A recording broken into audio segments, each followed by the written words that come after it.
आज ही छोड़ें ये 7 आदतें। साल 2025 में तेजी से चढ़ेंगे सफलता की सीढ़ियां। महान ज्ञानी और नीतिज्ञ विदुर ने विदुर नीति में जीवन के सभी पहलुओं की व्यापक चर्चा और विवेचना की है। विदुर के अनुसार 7 आदतें जल्द छोड़ देना चाहिए। यदि यह कर लिया तो साल 2025 में तेजी से सफलता की सीढ़ियां चढ़ेंगे। आइए जानते हैं क्या हैं ये 7 आदतें।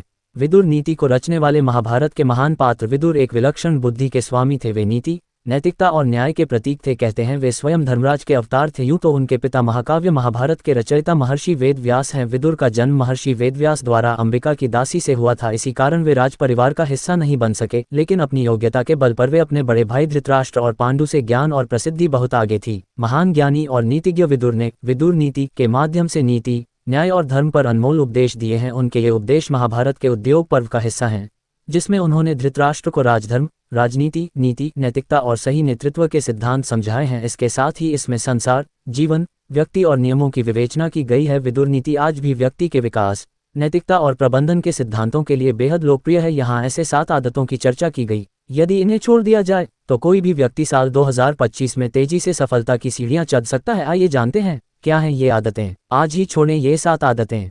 विदुर ने अपनी विलक्षण बुद्धि से जीवन के हर पहलू को समझा। उन्होंने नीति, राजनीति और धर्म के सिद्धांतों को स्पष्ट किया। उन्होंने ये भी सिखाया कि सफलता के लिए संयम, विवेक और धर्म का पालन आवश्यक है। उन्होंने ये भी कहा कि सत्य और न्याय का पालन ही मनुष्य को महान बनाता है। विदुर नीति में धन, सफलता और जीवन के महत्वपूर्ण पहलुओं पर गहरी और व्यवहारिक बातें कही गई हैं। जीवन की समस्याओं का हल बताया गया है। उनकी नीतियां न केवल नैतिकता और धर्म का मार्ग दिखाती हैं, बल्कि करियर और सफलता की बुलंदियों तक पहुंचने में भी सहायक हैं। 1. कभी साझा न करें रणनीति। विदुर कहते हैं कि यदि आप जीवन में सफलता प्राप्त करना चाहते हैं तो अपनी रणनीति कभी साझा न करें। विदुर जी की सीख है, आपकी योजना आपकी है और आपकी सफलता का बीज उसी में छिपा है। इसे उजागर करने का मतलब है उस बीज को दूसरों को सौंप देना। इसलिए अपने विचारों और रणनीतियों को सुरक्षित रखें, क्योंकि यही आपकी सफलता की कुंजी है। 2. विदुर नीति सिखाती है कि योजना की गोपनीयता आपकी सफलता की जड़ होती है। अगर आपने अपनी गुप्त योजना को उजागर कर दिया तो यह वैसा ही है जैसे पेड़ की जड़ को कमजोर कर देना। विदुर जी की अनमोल सीख है कि अपनी योजना का खुलासा मत करें, क्योंकि दुनिया इसे या तो चुरा लेगी या नष्ट कर देगी। 3.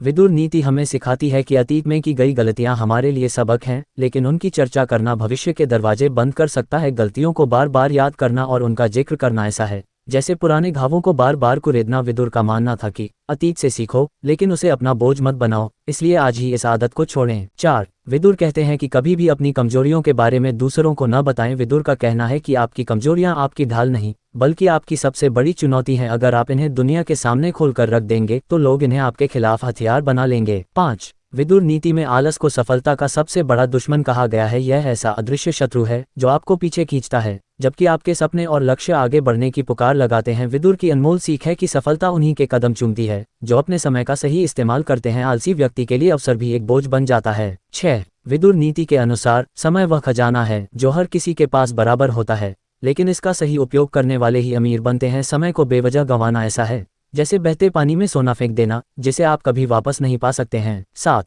विदुर नीति कहती है कि दूसरों से अपनी तुलना करना ऐसा है जैसे अपनी चमक को दूसरे के आईने में ढूंढना। ऐसा करने से आप न केवल अपनी खासियतों को नजरअंदाज करते हैं, बल्कि खुद को बेवजह छोटा महसूस करने लगते हैं। विदुर कहते हैं कि अपनी तुलना केवल अपने कल से करें। दूसरों की सफलता आपकी प्रेरणा बन सकती है, लेकिन तुलना का जहर आपके आत्मविश्वास को खत्म कर देता है।